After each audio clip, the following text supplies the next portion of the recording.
پوٹوہاری علاقے میں سمرغ کی صدارت میں جو میٹنگ ملتوی ہوئی تھی وہ پھر کئی برسوں تک نہ ہو سکی۔ ہدہد، مہوے، چنڈول اس قصے کو بھول بھی گئے، لیکن چیل جاتی کے دل میں ابھی تک آگ لگی تھی۔ اسے گدھ جاتی کا جنگل میں رہنا بری طرح کھلتا تھا۔ یہ نالشی ضدی بھی تھے اور باتونی بھی۔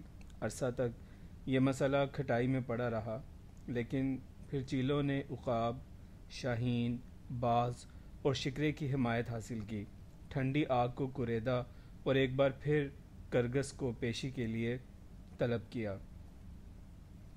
جس روز گدھ جاتی کو سمن ملے، ساری برادری اس علاقے میں جمع تھی جسے آج کل شیخو پورے کا علاقہ کہتے ہیں۔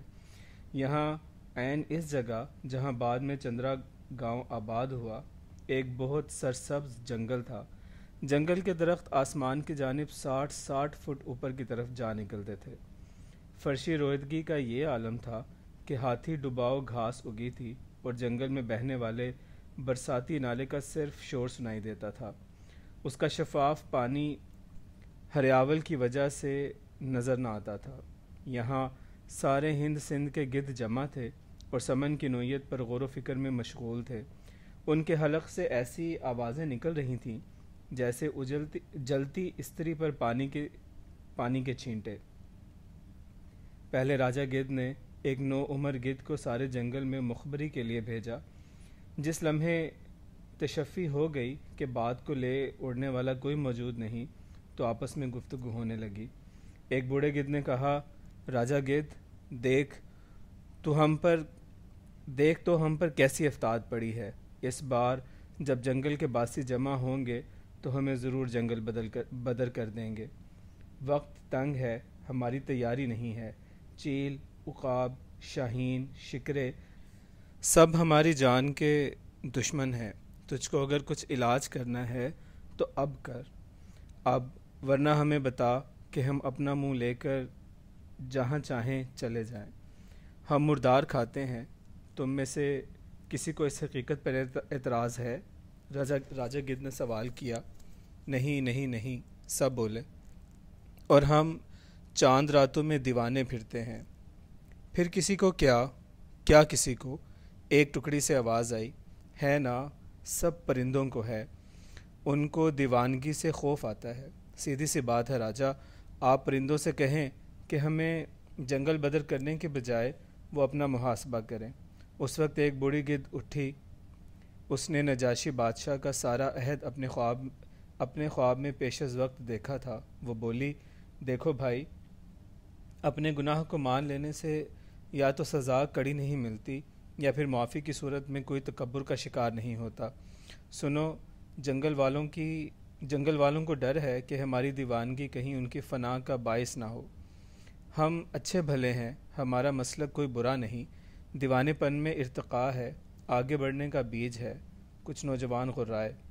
بوڑھی گدھ نے کہا، لیکن کبھی کبھی ہماری حرص کا یہ عالم ہوتا ہے کہ معدے میں مزید کھانے کی ہمت باقی نہیں رہتی، تو پھر ہم پہلو کے بل لیٹ لیٹ کر کھاتے ہیں، بادشاہوں کی طرح پہلا کھایا قے کر دیتے ہیں اور پھر کھانے لگتے ہیں۔ بتا، اگر جنگل والے ہمیں دیوانہ سمجھتے ہیں تو کیا برا کرتے ہیں؟ تو عادت کا ذکر کرتی ہے، ہم ارتقاء کی بات کر رہے ہیں۔ بغیر دیوانہ پن کے کبھی کوئی آگے بڑھا ہے؟ یہ ارتقاء کی منزلوں میں ہے۔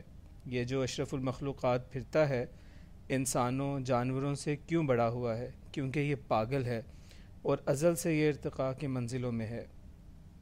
جاندار نوجوان گدھوں نے للکار کر کہا، چیل ہم سے حسد کرتی ہے، جلتی ہے، وہ جانتی ہے کہ اسے یہ پاگل پن حاصل نہیں ہو سکتا۔ کچھ دیر کے لیے جنگل سناٹے میں آ گیا، صرف جھرنوں کی آواز آتی رہی۔ پھر گدھوں کا راجہ بولا، سوچ لو بھائیو، دیکھ لو، جنگل میں ہر طرف ملامت ہے، تانے ہیں، ہماری جاتی کی تھڑی تھڑی ہو چکی ہے، اب ہمارے لیے جنگل میں کوئی سکھ نہیں۔ میری مانو تو خود بخود ہجرت کر جاؤ، میں تو تمہیں کچھ سمجھا نہیں سکتا، لیکن دنیا میں انسان کے لیے ایسا آئے گا جو اسے ہجرت کی زبان سکھائے گا۔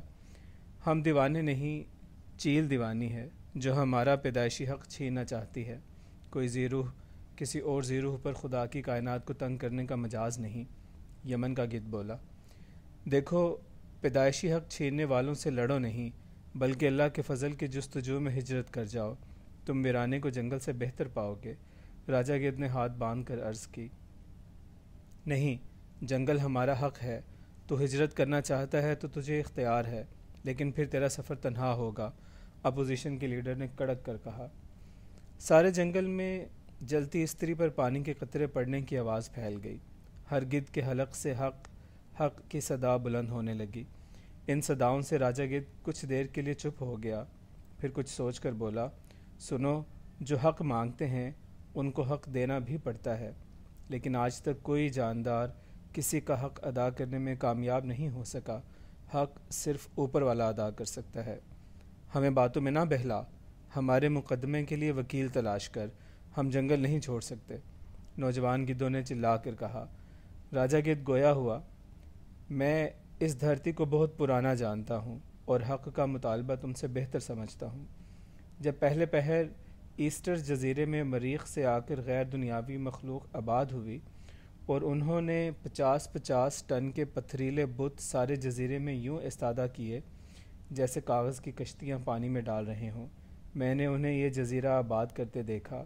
جب مصر میں متمدن شہریوں نے دھتورے کے پانی میں انسانی میت کو ڈبو کر اس پر سنکھیا کا لیپ کر کے پہلی ممی بنائی تو ابھی میں ساتھ تھا۔ جب موہنجو داڑو کے ناچ گھر میں شراب پلا کر ایک چھوٹے نوزائیدہ بچے کا ناچ گانا ہوا اور اس بچے نے آنے والے مستقبل کی تمام پیشن گوئیاں کی تو میں اس وقت بھی موجود تھا۔ میں نے انسان کو شہر بساتے اور حق طلب کرتے ایک مدت سے دیکھا ہے۔ جان لو صاحبو، جب کبھی سڑک بنتی ہے اس کے دائیں بائیں کا حق ہوتا ہے۔ جو مکان شہروں میں بنتے ہیں باپ کے مرتے ہی وارثوں کا حق بن جاتے ہیں۔ میرے ساتھ چلو، چل کر دیکھو، جب سے انسان نے جنگل چھوڑا ہے اس نے کتنے حق ایجاد کر لیے ہیں۔ ہر صبح کی پہلی کرن کے ساتھ ان حقوق میں پچھلی رات کے مقابلے میں حق بڑھ جاتے ہیں۔ رعایا اپنے حق مانگتی ہے، حکومت کو اپنے حق پیارے ہیں۔ شوہر بیوی سے، بیوی شوہر سے حق مانگتی ہے، شاگرد استاد سے، استاد شاگردوں سے حق مانگتا ہے۔ اصلی حق کا تصور ہی اب انسان کے پاس نہیں رہا۔ کچھ مانگنا ہے تو اصلی حق مانگو۔ جب محبت ملے گی پھر سب حق خوشی سے ادا ہوں گے۔ محبت کے بغیر ہر حق ایسے ملے گا جیسے مرنے کے بعد کفن ملتا ہے۔ مورکھو، اگر جنگل والے تمہیں محبت نہیں دے سکتے تو ان سے اور کچھ نہ مانگو اور جنگل چھوڑ دو۔ وہ آئے گا تو ہجرت کا اصول سمجھائے گا، اس کے آنے سے پہلے میں تمہیں کیسے سمجھاؤں؟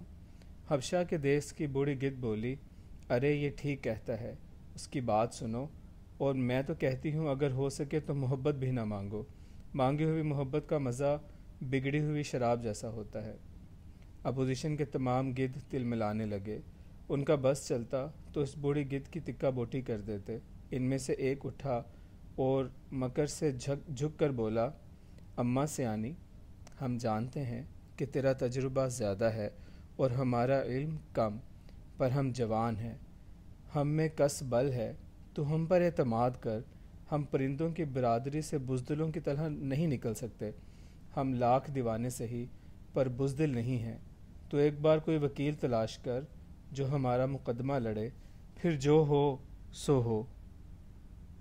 راجہ گدھ ہنس کر بولا، اب تم کو کون سمجھائے کہ بزدلی بھی بہادری ہی کا دوسرا روپ ہے۔ بہادری حق مانگنے میں نہیں، حق چھوڑ کر نکل جانے میں ہے۔ اصل بہادری سمجھنا چاہو تو یہ وقت زرعی ہے۔ دیکھ تو ہمیں باتوں میں نہ پھسلا، وہ گھڑی قریب ہے جب پرندوں کے غول اکٹھے ہوں گے، پھر تو منہ تھتھائے ہوئے گرتے پانیوں کی طرح پاتال کو اتر جائے گا۔ ایک بار سے مرگ کا حکم ہو گیا تو پھر ہمارا کیا بن سکے گا؟ اچھا یہ بتاؤ، پرندوں میں کون تمہارا طرفدار ہے؟ کوئی ہے جو ہماری وکالت کرے؟ نیل کنٹھ، ہدہد، وہ حق بات کرے گا۔ سرخاب، وہ دانہ ہے، اسے منا۔ غوغائی، بھڑ جائے گی، اسے لا۔ مینا سے کہہ، اس نے دنیا دیکھی ہے۔ بھٹ، تیتر، مہوک، سرخا۔ جب سارا جنگل پرندوں کے نام سے گونج چکا تو گدھ نے لجاجت سے کہا، دوستو، تم سب کے کہنے سے پہلے میں ان پرندوں کے پاس گیا تھا. کچھ میری بات سمجھے، کچھ کے پلے کچھ نہیں پڑا. کچھ چیل برادری کے خوف سے اور کچھ اپنے تحفظ کے خیال سے بھاگ گئے. ایک بات طے ہے کہ کوئی پرندہ ہماری وکالت پر رضامند نہیں. بوڑھی گدھ دیر تک پوپلے منہ سے ہنستی رہی. تو کیوں ہنسی حبشہ کے ملک سے آنے والی؟ اپوزیشن لیڈر نے پوچھا. بوڑھی گدھ بولی، جتنا کسی کا ساتھ پرانا ہو اتنا ہی اس کی بے وفائی کے لیے تیار رہنا چاہیے، کیونکہ تبدیلی کائنات کا خمیر ہے. جب پرانی دوستی دشمنی میں بدلتی ہے تو اس میں زہر زیادہ ہوتا ہے. دیکھ لو چیل اور گدھ کا ساتھ کتنا پرانا ہے. اپوزیشن میں وکیل نہ ملنے کے باعث بڑے تشویش کے مظاہرے ہو رہے تھے اور بلوے کی شکل تیار ہو گئی تھی. آخر ایک ٹکڑی سے آواز آئی، راجا جی، میں اس نتیجے پر پہنچا ہوں کہ ہمیں اپنے دل کا حال پرندوں سے کہنا ہی نہیں چاہیے. کون جانے ان میں چیل کے مخبر بھی ہوں. اگر تو اجازت دے تو ہم جانوروں میں وکیل تلاش کریں. راجا گدھ بولا، سنو بھائیو، میں آخری بات تم کو سمجھاؤں گا. اگر تم کو پھر بھی سمجھ نہ آئی تو میں خود تمہاری رائے کے تابع ہو جاؤں گا. سنو، سوچ دو طرح کی ہوتی ہے.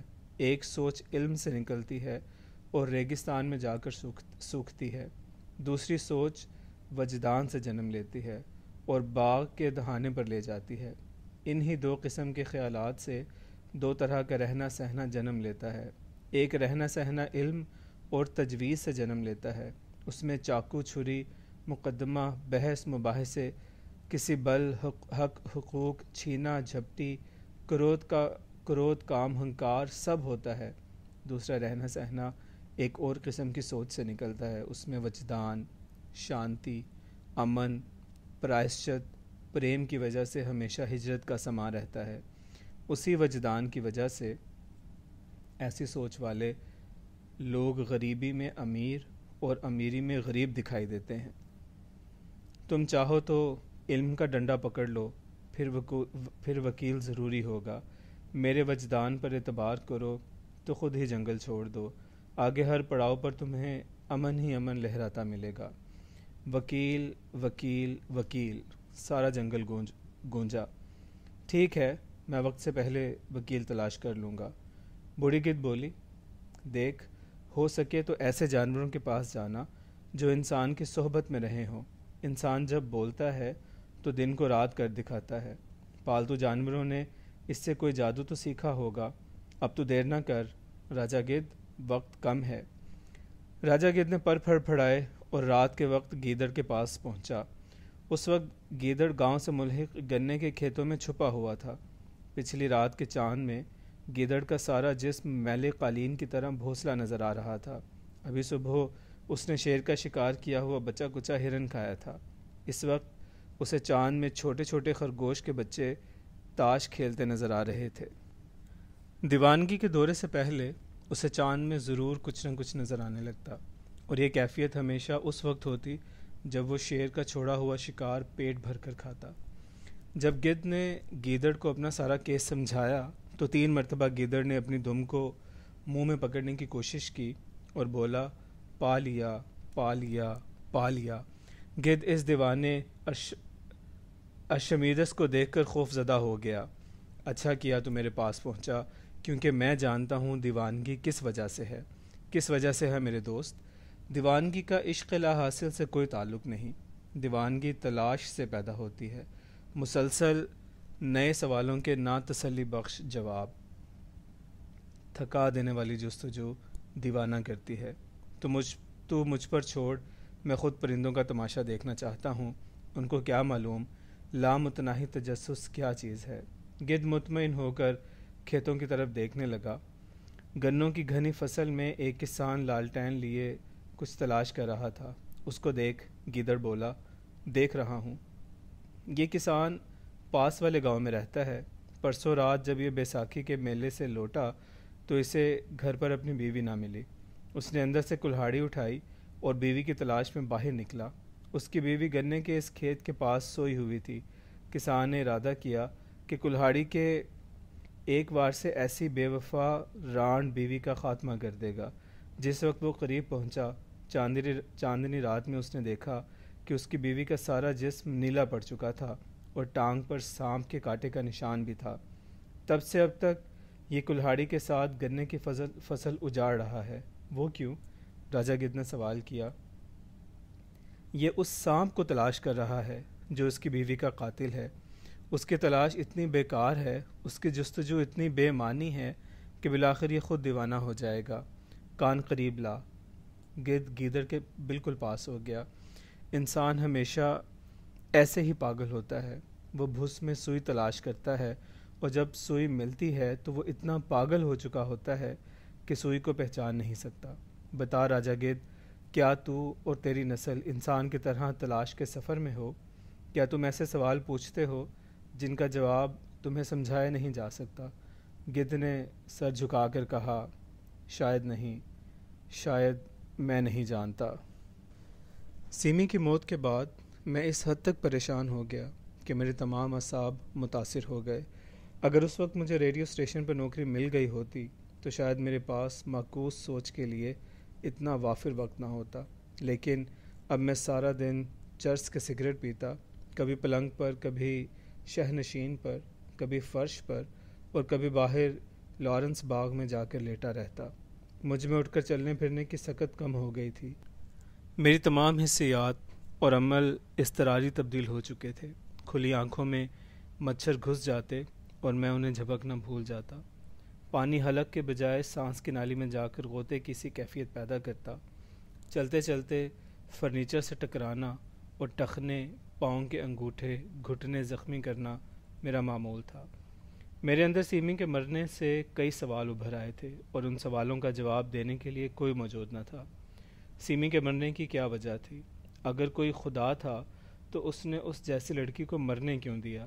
اگر روح موجود تھی تو پھر وہ اب مجھ سے کیوں مل نہیں سکتی تھی؟ سوالات کے چکر پہلے سیمی کے مرکزی حصے میں بند تھے اور اس کی ذات سے وابستہ تھے، لیکن جس طرح سوئی ریکارڈ کے پہلے دائرے سے سفر شروع کر کے دائرہ در دائرہ اندر کو سفر کرتی ہے، میری سوچ نیوکلس سے نکل کر دائرہ در دائرہ بہت دور باہر کو پھیلتی جاتی اور آخر میں سوچتا رہ جاتا، میں کون ہوں؟ کہاں سے آیا ہوں؟ مجھے یہاں سے کہاں جانا ہے؟ اگر مجھے کہیں نہیں جانا اور اسی مٹی میں نائٹروجن کی بھاری مقدار بن کر واپس لوٹنا ہے تو پھر یہ ساری تکدو کیوں؟ یہ سارا عذاب کس لیے؟ کائنات کیا ہے؟ اس کائنات سے پرے کون چھپا بیٹھا ہے؟ کیا کائنات والے سے ہمارا بے حقیقت ذرات کا کوئی تعلق ہے؟ کیا اس نے ہمیں صرف اپنی تفنن تباہ کے لیے بنایا ہے؟ سوالات کے یہ چکر آواز کی لہروں کی طرح آگے ہی آگے بڑھتا چلا جاتا۔ سیمی کی موت کے بعد میں کتنی ہی دیر باقاعدگی سے روز آفتاب کو خط لکھتا، سارے واقعات کی تفصیل ہوتی، ان کا تجزیہ ہوتا، کیونکہ میرا خیال ہے واقعات کے بیان سے کبھی سارے واقعات پتہ نہیں چلتے، کیونکہ واقعات کا بیان صرف بالائی سچ ہے اور اس کے اندر تہ در تہ اور بہت کچھ ہوتا ہے۔ سارے واقعات کی توضیح اور تفسیر کے بعد میں خط کو پوسٹ کرنے کے لیے مال روڈ کے پوسٹ آفس تک پہنچتا، لیکن کمرشل بلڈنگ سے ذرا آگے وائی ایم سی اے والی بلڈنگ میں ایک فوٹوگرافر کی دکان کے آگے یہ خط میں پھاڑ کر پھینک دیتا۔ پھر یہ پرزے ہوا لے جاتی اور بھک منگے بچوں کی طرح یہ کاغذی ٹکڑے سڑک پر کاروں کے ارد گرد بکھر جاتے۔ بہت کوشش کے باوجود میں آفتاب کو سیمی کی موت کی اطلاع نہ دے سکا۔ کبھی کبھی حسیات مجھے نارمل لگتیں اور میرے جسم میں زندہ رہنے کی خواہش پیدا ہوتی۔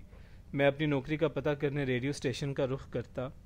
راستہ بھر میرے ساتھ چرس کا سگریٹ ہوتا۔ چندرا کی کلر زدہ زمین میرے پاؤں تلے بھاگتی اور ہر اونچی بلڈنگ کے اوپر مجھے اپنا باپ کھڑا نظر آتا۔ بابڈا کی بلڈنگ کے سامنے سے گزر کر اسمبلی ہال کی طرف مڑتے وقت اونچی فلک بوس عمارتوں کی سائیکی کے باعث مجھ میں پھر کچھ بننے کی آرزو جاگتی۔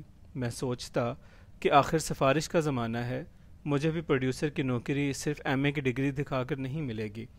مختار بھائی کی مدد لے کر مجھے بھی کسی سفارش کا انتظام کرنا چاہیے، لیکن جس وقت میں شملہ پہاڑی سے ملحق پیٹرول پمپ تک پہنچتا میں اپنے مستقبل، ذات، نوکری سے بے فکر ہو جاتا۔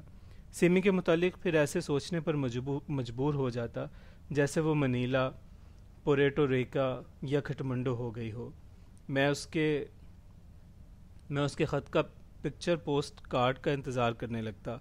مجھے سوچ رہتی کہ واپسی پر وہ میرے لیے کیا سوغات لائے گی، مٹی کی بنی ہوئی پائپ، گلے میں پہننے والا طلسماتی خنجر یا جرابوں کے اندر پاؤں خشک کرنے والا الیکٹرانک اسفنج۔ ریڈیو اسٹیشن پر مجھے کوئی کام نہ ہوتا۔ مجھے معلوم تھا کہ جب انٹرویو کی تاریخ مقرر ہوگی اس کا اعلان اخباروں میں ہو جائے گا، لیکن ریڈیو اسٹیشن پہنچ کر ایک خاص قسم کی بے عزتی کا احساس ہوتا۔ اس بے عزتی سے مجھے بہت پیار ہو گیا تھا۔ ڈرامہ پروڈیوسر مجھ سے اس لیے نظریں چراتے تھے کہ ان کا خیال تھا میں کسی ریڈیو پروگرام میں آواز لگانے کے لیے وہاں جاتا ہوں۔ موسیقی کے پروڈیوسر مجھ سے اس لیے خائف تھے کہ انہیں خوف تھا کہ میں گانے کا پروگرام نہ مانگ لوں۔ عطائی صورت شوقیہ گانے والوں سے بیچارے ویسے بھی خائف رہتے تھے۔ ڈیوٹی افسر کو فکر رہتا کہ کہیں میں لمبے فون کرنے نہ بیٹھ جاؤں۔ میں آہستہ آہستہ ان تمام صورتوں سے واقف ہو گیا جو روز یہاں آتی تھیں۔ بڑی عمر کی طوائفوں، لنڈے کے کپڑوں میں ملبوس ایکٹری کے رسیہ، نوعمر لڑکیاں جن کی آوازیں کم، جسم زیادہ سان پر چڑھے تھے، مباحثوں کے شوقین پروفیسر، خواتین کے پروگرام میں انٹرویو دینے کی خواہاں، لومڑی صفت معمر خواتین، اناؤنسری کا شوق رکھنے والے نر مینڈکوں جیسی آواز والے مرد، خبروں کو ہتھوڑے کی ضرب کی طرح پڑھ پڑھ کر سنانے والے نوعمر طوائفیں جن کے سروں پر چادریں اور ہونٹوں پر لپسٹک ہوتی۔ یہ جگہ ایک کائنات تھی، کمپیوٹر مشین جیسی۔ مجھے نہ ریڈیو اسٹیشن سے دلچسپی تھی اور نہ نوکری سے، لیکن اسی بھوسے سے ایک روز مجھے پھر پروفیسر سہیل مل گیا۔ اتنے بڑے ڈھیر میں سٹین لیس اسٹیل کی چمکدار سوئی جس کے ناکے پر سونے کا ملمہ چڑھا تھا۔ پچھلی مرتبہ جب میں پروفیسر سہیل سے ملا تھا تو سیمی ان کے ساتھ تھی اور انہوں نے مجھے کوئی لفٹ نہیں کرائی تھی، لیکن ایک روز جب میں سعید کے دفتر سے نکل کر گیلری میں جا رہا تھا تو مجھے اچانک پروفیسر صاحب سرخ چیک کی قمیص اور کھلے پائنچوں والی پتلون میں ملبوس نظر آ گئے۔ اس وقت وہ پائے پینے میں مشغول تھے۔ مجھے دیکھ کر وہ ٹھٹکے، پھر ماتھے پر 3 بل ڈالے اور پائپ کے اشارے سے مجھے پاس بلایا۔ تم قیوم ہو؟ میں نے حیرانی سے ان کی طرف دیکھا۔ جی سر۔ سوشیالوجی پڑھتے تھے مجھ سے؟ جی۔ تمہیں کیا ہوا ہے؟ محبت ہو گئی ہے کسی سے؟ انہوں نے انگریزی میں سوال کیا۔ میں چپ رہا۔ نشہ وشہ تو نہیں کرتے نا؟ میں پھر بھی چپ رہا۔ نوکری ملی کہیں؟ درخواست دی ہوئی ہے سر۔ سرور کا تکلف چھوڑو، تمہیں ہوا کیا ہے؟ السر ہو گئے ہیں سر۔ اس عمر میں؟ میں خاموشی سے ان کی طرف دیکھتا رہا۔ السر ڈیوڈینل ہے کہ گیسٹرک؟ گیسٹرک سر۔ کسی ڈاکٹر سے ملے ہو کہ اپنا علاج خود کر رہے ہو؟ پروفیسر سہیل کے چہرے پر تشویش کے آثار تھے۔ وہ عمر میں مجھ سے 6-7 سال ہی بڑا تھا، لیکن کبھی کبھی اس کا چہرہ 70 سالہ بڈھے کی طرح جھریوں سے بھر جاتا۔ ہاں جی ملا ہوں، بیرم ٹیسٹ بھی کروا چکا ہوں۔ وہ ایک دم سنجیدہ ہو گیا۔ تیزابی کیفیت کے لیے کیا کرتے ہو؟ اینٹی ایسڈ دوائیاں پیتا ہوں، زیادہ تر دودھ دہی استعمال کرتا ہوں۔ شکل سے تو لگتا ہے کہ تم نے کبھی دودھ کی شکل بھی نہیں دیکھی۔ میں مسکرا دیا تو پروفیسر صاحب نے میرا ہاتھ پکڑ لیا۔ آؤ کہیں بیٹھ کر بات کرتے ہیں۔ مجھے جانا تھا سر۔ چلے جانا اور یاد رکھو میں جس طرف جاؤں گا ادھر ہی تمہیں جانا ہوگا، ورنہ میں تمہیں موٹر سائیکل سے اتار دوں گا۔ تھوڑی دیر کے بعد ہم دونوں مال روڈ کے ایک ریسٹورنٹ میں بیٹھے تھے اور پروفیسر سہیل بیرا کے ساتھ باتیں کرنے میں مشغول تھا۔ کیا کھاؤ گے مسٹر السر؟ شامی کباب، سموسے، سینڈوچز؟ میں نے سینڈوچز پر اکتفا کیا کیونکہ مجھے ڈر تھا کہ شامی کباب یا سموسے میرے معدے میں تیزاب پیدا کر دیں گے۔ کچھ ہوٹل کا ماحول تھا، کچھ پروفیسر سہیل کا مخصوص طریقے گفتگو۔ بہت سنجیدہ لیکچر کے دوران وہ مزیدار لطیفے سنانے کا عادی تھا۔ مسائل کو شدید شکل دے کر فوراً ان کا ایک آسان سا حل پیش کر دینا اس کی عادت تھی۔ یہاں پہلی بار اس کی صحبت میں مجھے ایسے احساس ہوا جیسے میں کسی گرو کے سامنے بیٹھا ہوں۔ صوفی حضرات کی اصطلاح میں نامعلوم طریقے پر میری قبض دور ہونے لگی۔ پتہ نہیں پروفیسر سہیل توجہ دینے کا طریقہ جانتا تھا کہ اسے انسان کو سکھ دینے کا طریقہ آتا تھا۔ آہستہ آہستہ مجھے اپنے نارمل ہونے کا قوی شبہ ہونے لگا۔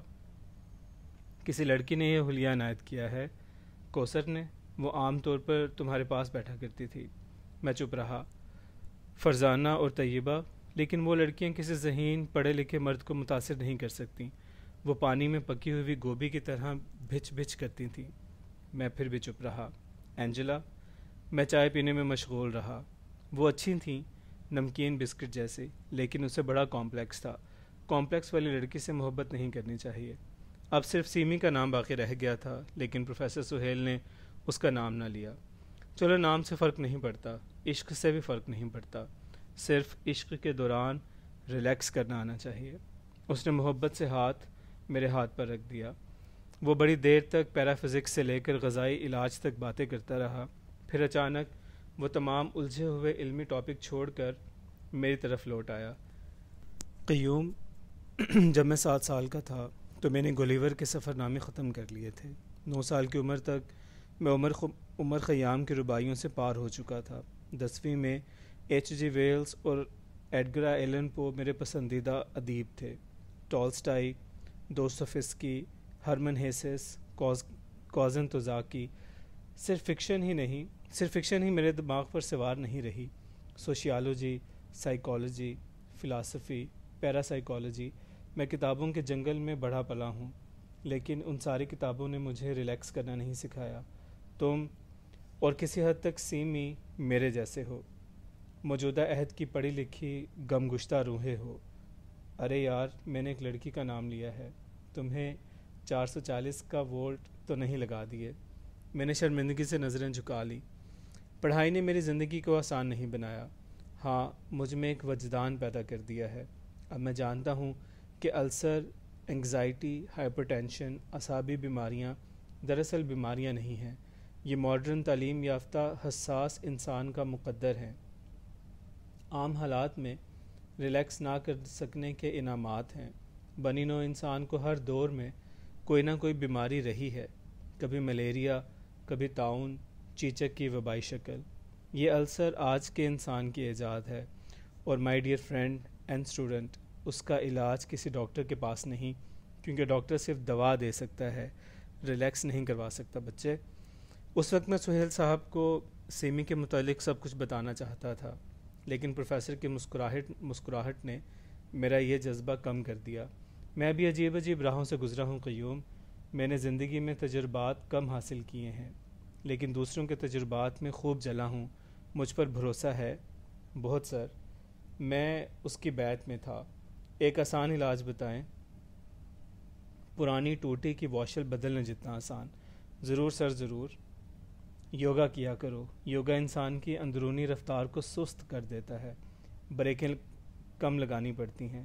پہلے تنی ہوئی ہڈیاں، بندھے ہوئے جوڑ ڈھیلے پڑتے ہیں، یہ جو جبڑے ہیں ان کا تناؤ کم ہوتا ہے، اور پھر رفتہ رفتہ اندر کی سپیڈ گھٹتی ہے، سانس زیادہ آتا ہے، پھیپھڑے صاف ہونے لگتے ہیں۔